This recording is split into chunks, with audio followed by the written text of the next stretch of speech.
नमस्कार, आदाब। मैं डॉक्टर कमलेश यादव आज आप सब लोगों के सामने कुछ विराम चिन्हों को लेकर उपस्थित हुआ हूँ और ये अक्सर आपके जितने भी कॉम्पिटिटिव एग्ज़ाम होते हैं उसमें विराम चिन्ह पूछे जाते हैं और अक्सर आप सबसे इस तरह की इस विराम चिन्हों को समझने में गलतियाँ हो जाती हैं। उसी को हम दूर करने के लिए आप सबके सामने एक छोटा-सा वीडियो लेकर उपस्थित हुआ हूँ और उम्मीद करता हूँ कि इस वीडियो के माध्यम से विराम चिन्हों के लेकर जो आपकी समस्याएँ हैं, उसको आप दूर कर पाएँगे। आइए हम एक-एक विराम चिन्ह को देखते हुए समझते हैं और इसको उदाहरण के माध्यम से भी देखते हैं कि कैसे एक विराम चिन्ह का उपयोग कहाँ पे होता है। सबसे पहले हम यहाँ देख पा रहे हैं तो विराम चिन्ह लिखा है और सबसे पहली गलती हम चिन्ह लिखने को लेकर ही करते हैं। अक्सर हम चिन्ह लिख देते हैं ऐसे। ऐसे चिन्ह लिख देते हैं, इसमें अक्सर हम बहुत सारी किताबों में भी देख पाते हैं कि जो चिन्ह लिखा है, इसमें आधा न, बीच में जो आधा न लिखा रहता है, वो पूर्ण रूप से गलत है। आधा न नहीं होता, इसमें क्या होता है, आधा ह होता है। मुख्य रूप से आपका ये चिन्ह जो है, इस तरह से चिन्ह लिखना क्या है आपका सही होता है और आधा न नहीं होता, इसमें आधा ह होता है। मुख्य रूप से ये चिह्न होता है। क्या होता है? चिह्न होता है। आप इसको इस तरह से भी लिख सकते हैं। इस तरह से जब लिखा रहता है तो ये सही है, लेकिन हम लोग गलती क्या करते हैं, ना को बीच में कर देते हैं और हा को लास्ट में पूरा कर देते हैं, तो ये त्रुटिपूर्ण है। सबसे पहले हम इसी को समझने की कोशिश करेंगे कि चिन्ह जो है वो उसमें आधा ह होता है, ना कि आधा न होता है। तो आपके विराम चिन्ह जो लिखा जाता है वो इस तरह से ही सही माना जाता है और सही यही है ग्रामिक व्याकरण की दृष्टि से। और बाकी बहुत सारी किताबों में त्रुटिपूर्ण मिलता है। तो अब हम सीधे आपके जो मुख्य टॉपिक है आज उस पे हम आइए बढ़ते हैं। सबसे पहला आपका जो चिन्ह है वो आपका है पूर्ण विराम। हिंदी में पूर्ण विराम इसे कहते हैं और अंग्रेजी में फुल स्टॉप कहते हैं। फुल स्टॉप का मतलब होता है जैसे कोई भी वाक्य हो या सेंटेंस हो, जब वो पूर्ण हो जाता है तो उसके लास्ट में जो चिन्ह लगाया जाता है उसे आप कहते हैं पूर्ण विराम और इसको इस सिंबल से या इस चिन्ह से क्या करते हैं, निर्देशित करते हैं। जैसे उदाहरण से अगर हम समझना चाहें तो जैसे वह जाता है, क्या? वह जाता है। अब जैसे क्या हुआ, अब यहाँ पे ये पूर्ण विराम लगा दिए। क्या लगा दिए? फुल स्टॉप या पूर्ण विराम लगा दिए। कहने का मतलब ये वाक्य या सेंटेंस पूरा हो गया, तो वहाँ पे क्या लगा देते हैं? पूर्ण विराम लगा देते हैं। इसका उपयोग हम वाक्यों में मिश्रित वाक्य, संयुक्त वाक्य या फिर सरल वाक्य जितने भी हैं वहाँ पर हम इसका उपयोग करते हैं, लेकिन जब भी वाक्य पूर्ण हो जाता है उसके अंत में हम इसका उपयोग करते हैं। आइए अगला चिन्ह हम और एक उदाहरण के माध्यम से एक-एक चिन्ह को समझने की कोशिश करते हैं। लेकिन ये पूर्ण विराम एक जगह आपको कहीं-कहीं पे दिख, जैसे दोहा हो गया या चौपाई हो गया। दोहा की जो पहली लाइन होती है उसमें सिंगल पूर्ण विराम होता है और जो उसका दूसरी पंक्ति होती है वहाँ पे आप दो लाइनें इस तरह की देखती हैं, तो इन्हें क्या कहते हैं? इन्हें दोहरा इन्हें दोहरा पूर्ण विराम कहते हैं। क्या कहते हैं? दोहरा पूर्ण विराम कहते हैं। इसको डबल पूर्ण विराम या दोहरा पूर्ण विराम कहते हैं। इसका प्रयोग अक्सर दोहा और चौपाई के हिंदी में किया जाता है। अक्सर आपको लेके ये त्रुटि या भ्रम रहा होगा आज तक कि ये क्या है? ये 2 लाइन क्यों खींची जाती है? पहले पंक्ति में 1 और दूसरी पंक्ति में 2 लाइनें। तो ये आपका दोहरा या जो है पूर्ण विराम इसे कहते हैं। आइए अब अगला आपका विराम चिन्ह जो है वो क्या है? अर्धविराम है। इसको आप कहते हैं सेमीकोलन। क्या कहते हैं अंग्रेजी में? इसको सेमीकोलन कहते हैं। और इसका इसका चिन्ह का प्रयोग हल्का एक बिंदी और नीचे हल्का सा एक ऐसे कामा टाइप का लगा देते हैं। इसको याद करने की एक सबसे अच्छी ट्रिक है, जैसे आपका ये पूर्ण फुल स्टॉप है या पूर्ण विराम है, पूर्ण विराम को बीच से क्या करते हैं? काट देते हैं, तो क्या हो जाएगा? ये अर्धविराम की देखिए स्थिति ऐसी ही है। हल्का ऊपर एक छोटा सा डैश, नीचे हल्का कामा। तो ये याद करने की, पूर्ण विराम को बीच से जैसे ही काट देंगे तो क्या हो जाएगा आपका, ये आपका अर्ध विराम या सेमी कॉलम हो जाएगा। इसका प्रयोग हम उस जगह करते हैं हिंदी में जहाँ पे जैसे एक मिश्रित वाक्य है, जब वाक्य में पूर्ण विराम का अपेक्षा थोड़ा कम रुकना पड़े। इसमें आपको फुल स्टॉप हो जाता है, पूरी तरह से आप रुक जाते हैं, फिर नया वाक्य शुरू करते हैं। लेकिन इसमें वाक्य के बीच में इसका प्रयोग करते हैं, यहाँ पूर्ण विराम की अपेक्षा थोड़ा सा कम रुकना पड़ता है। आइए हम एक उदाहरण से इसको समझने की कोशिश करते हैं। जैसे राम घर आता है और सीधे हाथ मुंह धुलता है। उदाहरण से समझते हैं। जैसे क्या लिखते हैं, राम घर आता है। आता है, यहाँ पे आप क्या किसका प्रयोग करेंगे, सेमी कॉलम का प्रयोग करेंगे या अर्ध विराम का प्रयोग करेंगे या अर्ध विराम का प्रयोग करेंगे। इसके बाद राम घर आता है, थोड़ा सा रुक गए, पूर्ण विराम नहीं लगा, पूर्ण विराम से थोड़ा सा कम रुकना है। राम आता है और राम घर आता है, उसके बाद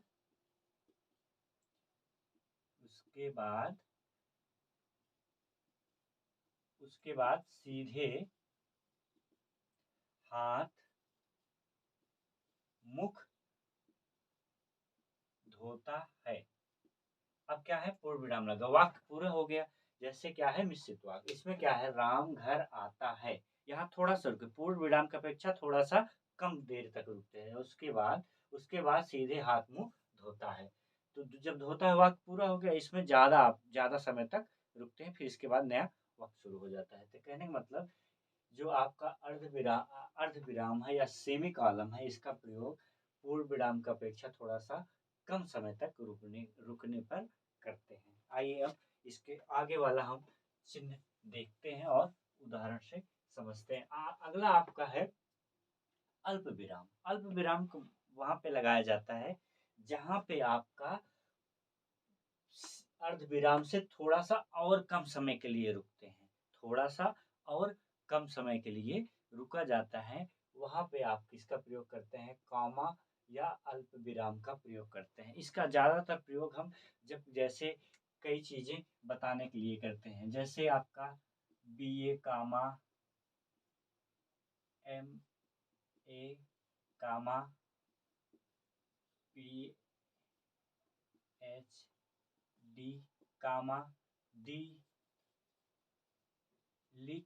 तो कहने का मतलब, जब लगातार किसी वाक्य को आप दर्शाते हैं तो उसमें आप क्या करते हैं, कामा का प्रयोग करते हैं, और इसमें बहुत कम समय तक के लिए रुका जाए, अर्ध विराम से भी कम समय लगता है जब, तो वहां पे कामा का प्रयोग करते हैं। या इसको अल्प विराम भी कहते हैं। क्या कहते हैं इसको, अल्प विराम या कामा कहते हैं। जैसे आप लगातार, जैसे रमेश, सुरेश, दिनेश, इस तरह से जब आप नाम लिखते हैं तब भी आप कामा का प्रयोग करते हैं। तो इस तरह कहने का उद्देश्य ये हुआ कि जो आपका कामा है, इसका जो समय है रुकने का, वाक्यों में रुकने का समय सबसे कम होता है। सबसे ज्यादा होता है पूर्ण विराम का, उसके बाद फिर आपका आता है सेमी कॉलम या अर्ध विराम का, उसके बाद आपका आता है अल्प विराम का। ये सबसे कम समय के लिए रुकना। जैसे राम, श्याम, इस तरह से, जैसे PhD, MA, BA, high school, inter. तो कहने मतलब, इसमें रुकने का जो स्पेस है ये इन दोनों की अपेक्षा कम होता है। आइए इसके आगे वाले विराम चिन्ह की तरफ हम बढ़ते हैं और देखते हैं कि इसमें क्या होता है। एक बड़ा ही अक्सर आपको देखने को मिलता है, और ये आप इसको देखते हैं, इसका विराम चिन्ह होता है दो बिंदी। क्या होता है, दो बिंदी जहाँ पे लगी रहती है, इसको क्या कहते हैं, उप विराम, कॉलन। क्या कहते हैं, उप विराम। और इस उप विराम का हम अक्सर प्रयोग देखते हैं। अगर हम इसका संस्कृत में किसी शब्द के लास्ट में करते हैं तो इसको हम विसर्ग कहते हैं। क्या कहते हैं, विसर्ग। लेकिन हिंदी में इसको विसर्ग नहीं कहते, हिंदी में इसको क्या कहते हैं, उप विराम या कॉलन कहते हैं। और इसका प्रयोग हम एक उदाहरण से समझने की कोशिश करते हैं कि इसका उपयोग करते कहाँ हैं। बड़ा इम्पोर्टेंट है, बड़ा महत्वपूर्ण है। और अक्सर हम इसको देखते हैं लेकिन इग्नोर करते हैं कि हिंदी में बस ऐसे ही लिखा जाता है। इसका कई जगहों पे कई तरीके से प्रयोग होता है, इसको हम उदाहरण से समझने की कोशिश करते हैं।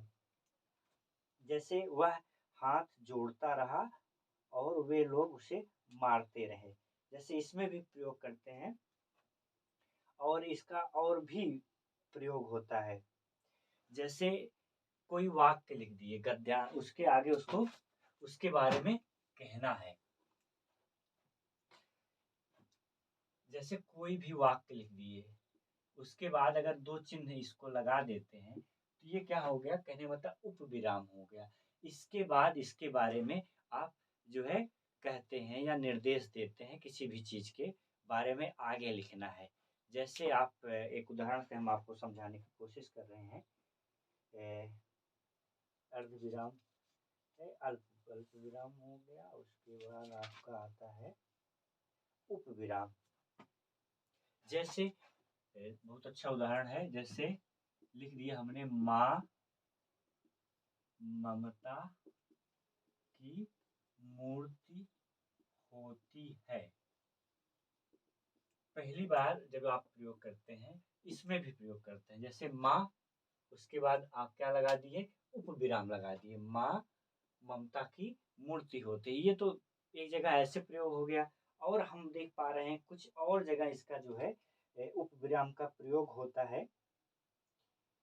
जैसे किसी चीज का शीर्षक लिखना हो, जैसे शीर्षक लिखना है, किसी भी आप वाक्य का शीर्षक लिखना है, तो वहां भी आप इसका प्रयोग कर सकते हैं। जैसे आप उदाहरण के लिए लिख सकते हैं कि किसी भी गद्यांश का शीर्षक आपको डालना है। जैसे आप के अक्सर वाक्य बोले जाते हैं तो उसमें एक शीर्षक लिखा जाता है कि निम्नलिखित शीर्षक के अंतर्गत ये चीजें हैं, तो उसका जो मुख्य टाइटल होता है, जैसे आप दोहा हो गया, चौपाई हो गया, सोरठक हो गया, या नाटक का कोई शीर्षक हो गया, कहानी का कोई शीर्षक हो गया।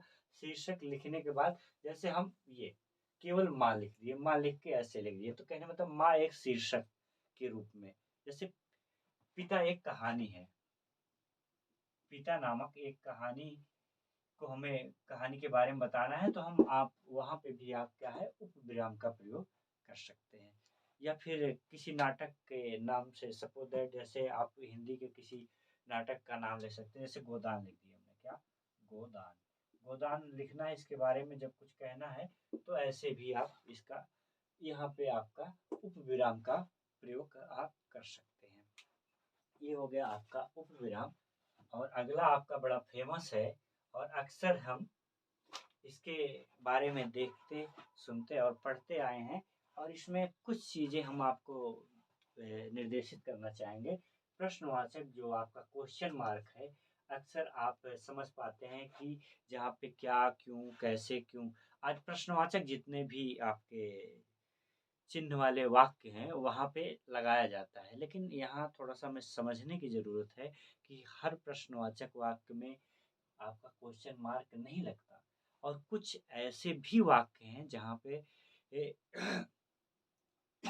सॉरी, जहाँ पे क्यों, कैसे और क्या का प्रयोग नहीं लगा रहता, लेकिन फिर भी वहाँ पे प्रश्नवाचक वाक्यों का हम प्रयोग करते हैं। आइए एक एग्जाम्पल से हम इसको आपको समझाते हैं और देखते हैं। जैसे कहीं पे, जहाँ कहीं पे व्यंग्यात्मक शब्द का प्रयोग होता है, वहाँ पे भी प्रश्नवाचक शब्दों का प्रयोग करते हैं। जैसे एक उदाहरण से हम समझ पा रहे हैं, उसके जैसा धर्मात्मा पैदा नहीं हुआ। हम लिख पाते हैं, उसके जैसा धर्मात्मा पैदा नहीं हुआ। यहाँ पे आप पूर्ण विराम अगर लगा रहे हैं तो ये गलत है। यहाँ पे आपका प्रश्नवाचक चिन्ह लगाते हैं। लेकिन ये जो क्वेश्चन है, आपको ये देखना है कि ये चीज व्यंग्यात्मक हो तभी।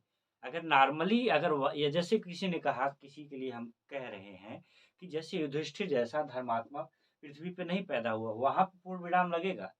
लेकिन यदि आप किसी ऐसे अननोन व्यक्ति के लिए प्रयोग कर रहे हैं जहाँ पे आप व्यंग कस रहे हैं किसी भी व्यक्ति पे, जब जहाँ पे आप व्यंग्यात्मक रूप में किसी भी बात को कहेंगे, वहां पे भी आप क्या है, क्वेश्चन मार्क या जो है प्रश्नवाचक चिन्ह का प्रयोग कर सकते हैं। जैसे आप कह सकते हैं किसी के ऊपर व्यंग कर रहे हैं, उसके जैसा आदमी हमने देखा ही नहीं। तो जैसे व्यंग आप जब किसी व्यक्ति पे करेंगे, वहाँ पे भी आप जो है क्वेश्चन मार्क का प्रयोग कर सकते हैं या क्वेश्चन मार्क का प्रयोग करते हैं। लेकिन जब वास्तविक व्यंग नहीं रहेगा, जब वास्तविक बात रहेगी, तो वहाँ पे आप क्वेश्चन मार्क का प्रयोग नहीं करेंगे। अगर व्यंग्यात्मक क्वेश्चन है, तब आप जो है क्वेश्चन मार्क का प्रयोग करेंगे।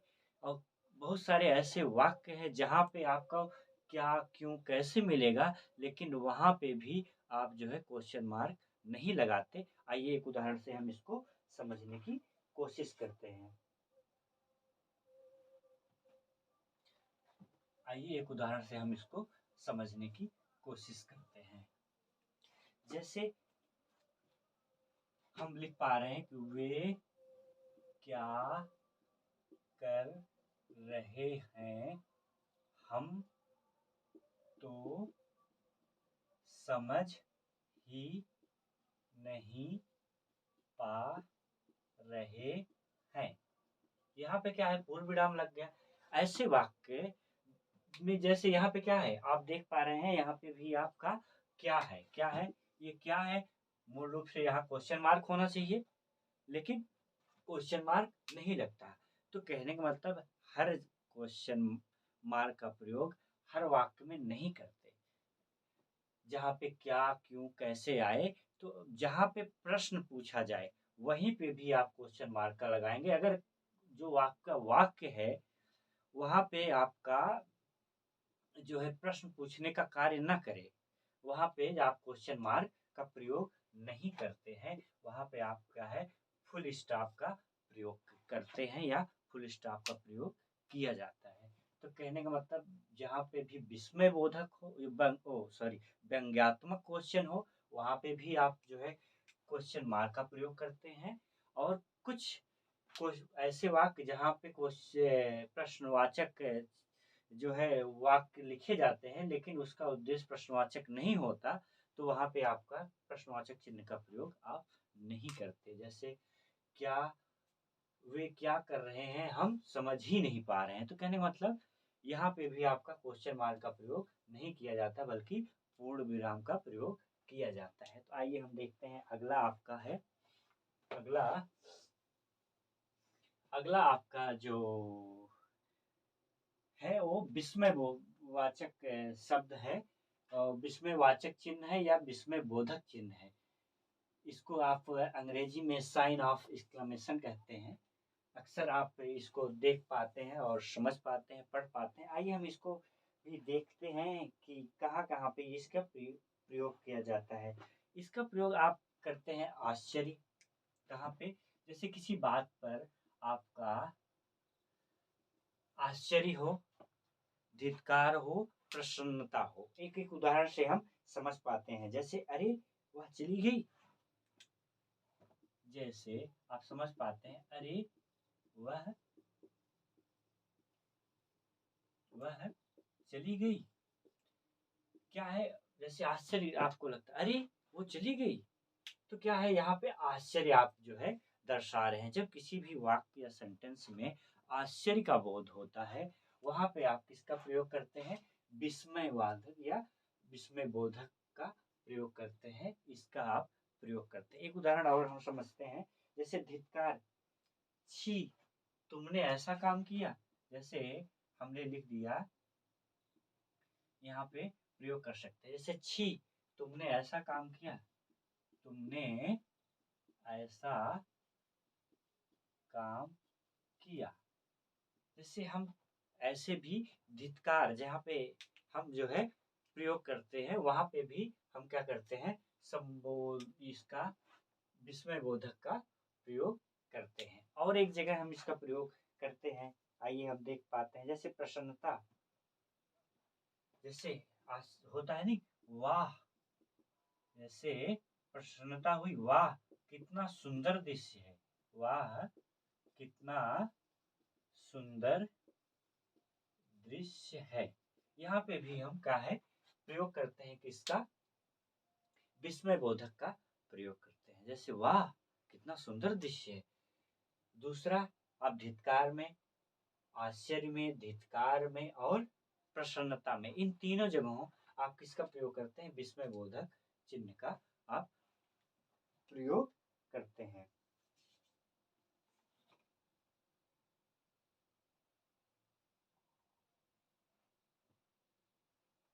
का हम प्रयोग करते हैं। आइए अगला चिन्ह हम देखते हैं। आपका अगला चिन्ह है निर्देशक या डैश। अगला है आपका योजक है। अगला चिन्ह योजक या विभाजक, इसे हाइपेन भी कहते हैं। क्या कहते हैं?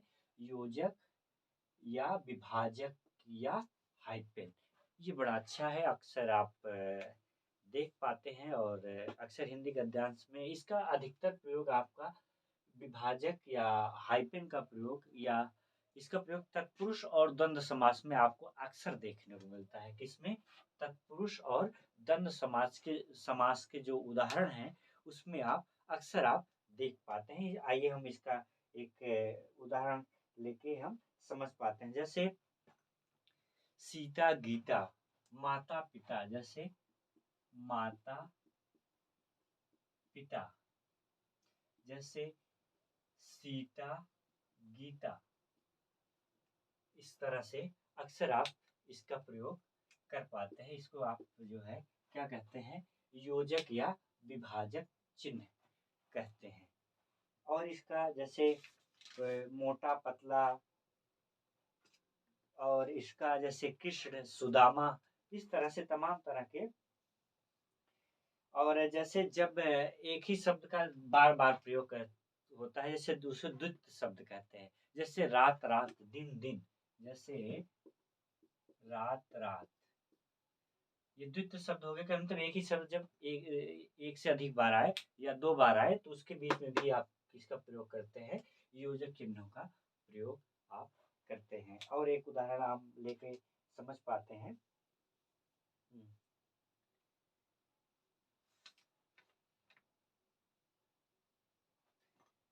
और जैसे कि जब किसी चीज की तुलना करते हैं तब भी आप इसका प्रयोग करते हैं। जैसे मीरा सी, यहाँ पे भी योजक का प्रयोग करते हैं। जैसे राम सा, जैसे सीता सी, यहाँ पे भी आप प्रयोग करते हैं। जैसे जब किसी की तुलना करते हैं किसी से, जैसे राम सी कोई नहीं, जैसे राम सा कोई नहीं, सीता सी कोई नहीं, गीता सी कोई नहीं। तो जब किसी चीज की तुलना करते हैं वहां पे भी आप योजक चिन्ह का प्रयोग करते हैं। आइए अगला चिन्ह हम देख पाते हैं कौन सा है।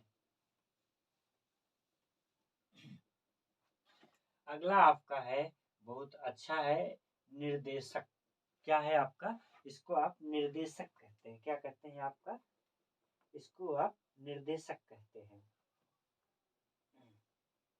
इसका प्रयोग कई जगह हम करते हैं। जैसे ये, हाँ, थोड़ा सा समझने की जरूरत है। जो निर्देशक होता है इसको डैश कहते हैं, अंग्रेजी में डैश कहते हैं। जैसे योजक चिन्ह जो होता है इसकी अपेक्षा निर्देशक का जो चिन्ह है ये बड़ा होता है और ये हमेशा जो है निर्देश देने का काम करता है। जैसे आप किसी चीज की हेडिंग डालते हैं, फिर वहां पे निर्देश देते हैं, मतलब उस कथन के बारे में आगे आपको बताया जाता है।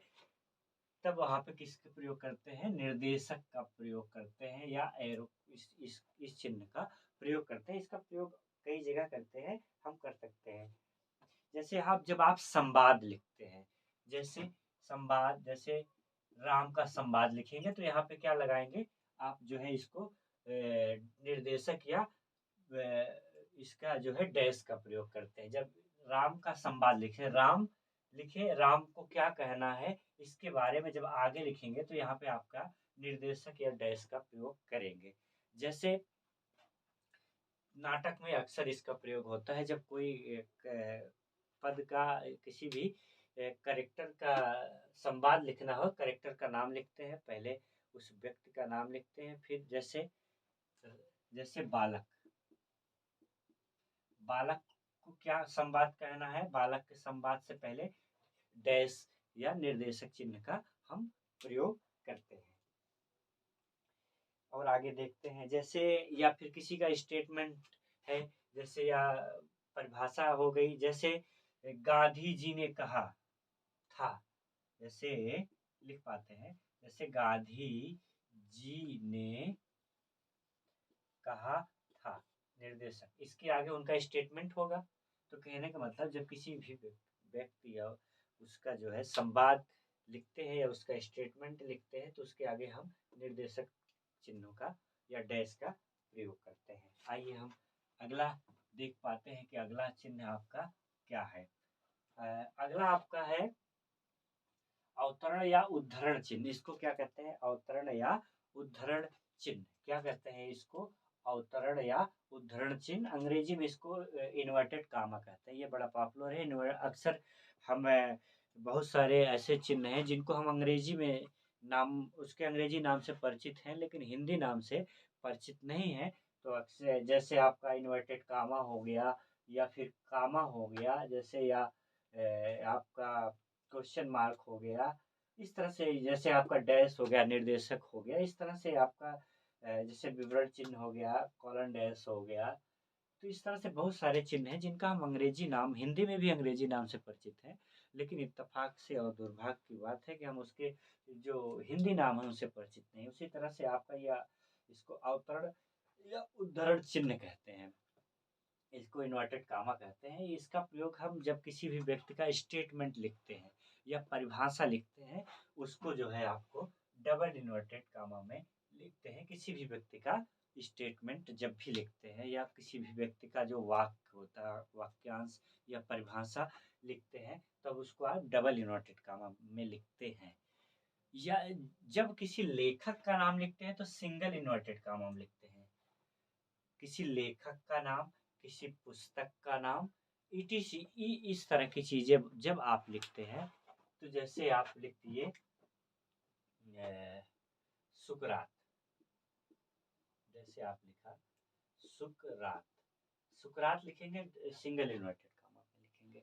जैसे किसी की पुस्तक का नाम जब आप लिखेंगे तो सिंगल इन्वर्टेड कामा में लिखेंगे। जैसे राम चरितमानस, ये लिख दिए तो आप इसको सिंगल इन्वर्टेड कामा में लिखेंगे। तो कहने का मतलब जब किसी व्यक्ति का स्टेटमेंट हो, परिभाषा हो, तो या कथन हो तो उसको डबल इन्वर्टेड कामा में लिखते हैं। जब किसी व्यक्ति का नाम, जैसे किसी राइटर का नाम हो या उनकी पुस्तक का नाम हो, तो सिंगल इन्वर्टेड कामा में लिखते हैं। इसका प्रयोग इस तरह से हम जो है हिंदी गद्यांश में करते हैं। आइए देखते हैं आपका एक बड़ा अच्छा है विवरण चिन्ह। इसको कॉलन डैश कहते हैं। क्या है आपका ये? विवरण चिन्ह है या कॉलन डैश है। इसका प्रयोग हम निर्देश देने के लिए करते हैं। अक्सर जब कोई जैसे दो क्रियाओं के बीच के बारे में लिखते हैं, उसके बाद कोई संक्षिप्त वाक्य लिखने के बाद ऐसे करके ऐसे निर्देश दे देते हैं। तो कहने का मतलब इसको विवरण चिन्ह, जैसे किसी भी वाक्य के बारे में जब आप बताते हैं तो वहाँ पे जैसे आप लिख सकते हैं, इसके आगे लिखना है, उदाहरण से इसको समझ पाते हैं। जैसे क्रिया कितने प्रकार की होती है, तो जैसे आपने लिखा कि उदाहरण से उसको समझ पाते हैं। जैसे जैसे आपने लिखा क्रिया दो प्रकार की होती है। जैसे क्रिया दो प्रकार की होती है। अब क्या है, यहाँ पे पूर्ण विराम नहीं लगाएंगे, यहाँ पे आप जो है इसका प्रयोग करेंगे, विवरण चिन्ह या कोलन डैश का प्रयोग करेंगे। आगे आप लिख देंगे पहला आपका कर्म, दूसरा अकर्मक। कहने का मतलब किसी भी वाक्य के जब उसके बारे में बताना हो तब जब आपका विवरण चिन्ह का आप प्रयोग करते हैं। जैसे आप उदाहरण से समझ पाए, क्रिया दो प्रकार की होती है, संज्ञा 5 प्रकार की होती है, या सर्वनाम कितने प्रकार के होते हैं। जब उस किसी भी वाक्य के बारे में आप बताएंगे या आगे उसका जो है विवरण देना चाह रहे हैं, विवरण में उसके बारे में बताना, जब उसको आगे बारे में बताएंगे तो आप जो है विवरण चिन्ह का प्रयोग करेंगे। अब आपके अगला आता है कोष्टक। कोष्टक मुख्य रूप से आपका 3 प्रकार का होता है, छोटा, मझला और बड़ा। ये 3 प्रकार के कोष्टक हैं, लेकिन हिंदी में आपका केवल छोटे ही कोष्टक का आप प्रयोग करते हैं। इसको जो है जैसे किसी भी वस्तु या व्यक्ति का नाम हुआ, उसका उपनाम हुआ, या फिर उसकी जो है उससे संबंधित उसके संबंधित और कोई चीज़ निर्देशित करने के लिए हम कोष्ठक का प्रयोग करते हैं। और लगातार जब किसी भी संख्या को लिखते हैं, जैसे तब भी आप जैसे क, ख, ग, इस तरह से भी हम प्रयोग कर सकते हैं। जैसे हिंदी में 1, 2, 3, इस तरह से भी हम इस कोष्ठक का प्रयोग करते हैं। हिंदी में केवल आप इस छोटे कोष्ठक का ही हम प्रयोग करते हैं। आइए आगे, अगला चिन्ह आपका है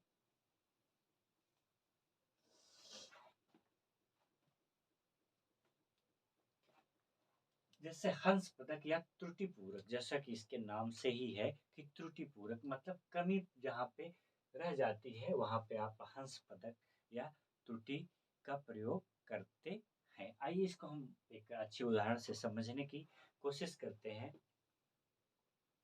एक उदाहरण ले लेते हैं इसका कोई सा, और इसको हम देख पाते हैं कि इसका प्रयोग हम कैसे करते हैं। जैसे एक उदाहरण ले लेते हैं, हमने आपसे पहले कह दिया था।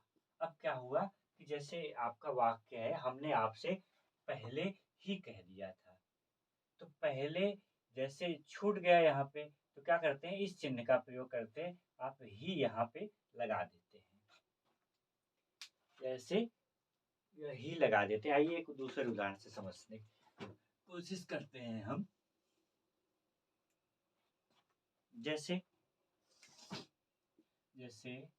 राम ने रावण को बाण से था। सपोज दैट इतना हम लिख दिए। अब हमें यहाँ पे एक चीज छूट गया, जैसे राम ने रावण को बाण से यहाँ पे मारा छूट गया। जैसे हमारा वाक्य पूरा हो गया, तब क्या करेंगे, आप यहाँ पे मारा लिख देंगे। किससे, राम ने किससे मारा था, उसको बाण से मारा, मारा छूट गया। जैसे जब कोई भी वाक्य आप लिखते हैं, उसमें वाक्य में कोई जो है शब्द छूट जाए, जैसे सपोज दैट मारा था, यहाँ पे ने हम जैसे राम रावण को बाण से मारा था, तो आपको यहाँ पे जैसे ने छूट गया, तो आप इस जो है चिन्ह का प्रयोग करके, जिसे आप हंसपद या त्रुटि पूरक शब्द कहते हो, चिन्ह कहते हैं, उसका प्रयोग करके आप ऊपर जो है ने लगा सकते हैं। तो कहने वजह त्रुटियों को पूर्ण करने के लिए आप इसका प्रयोग करते हैं। आपका लास्ट वाला जो चिन्ह है, उसको आप लाघव चिन्ह या संक्षेपक चिन्ह या साइन ऑफ एब्रेशन कहते हैं। इसको लाघव चिन्ह कहते हैं। ये बड़ा अच्छा है। जब इसका काम है संक्षिप्त करना, मतलब छोटा करना। किसी बड़े वाक्य को आप छोटे करते हैं। जैसे आपने लिखा डॉक्टर,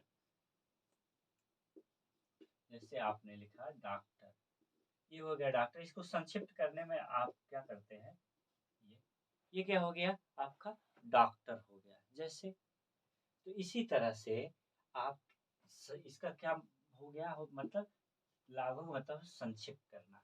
जैसे इसका प्रयोग और भी करते हैं, जैसे बहुत बड़ा गद्यांश है, बीच बीच में आप जो है ऐसे ऐसे करके उसके बाद फिर दूसरा जो है स्टेटमेंट वहां से शुरू कर देते हैं। इसका काम है संक्षिप्त करना या छोटा करना, या इस तरह का प्रयोग कर सकते हैं। इसका प्रयोग हम अक्सर करते हैं। और एक उदाहरण समझ, जैसे आपने लिखा सहायक अध्यापक, जैसे आपने लिखा सहायक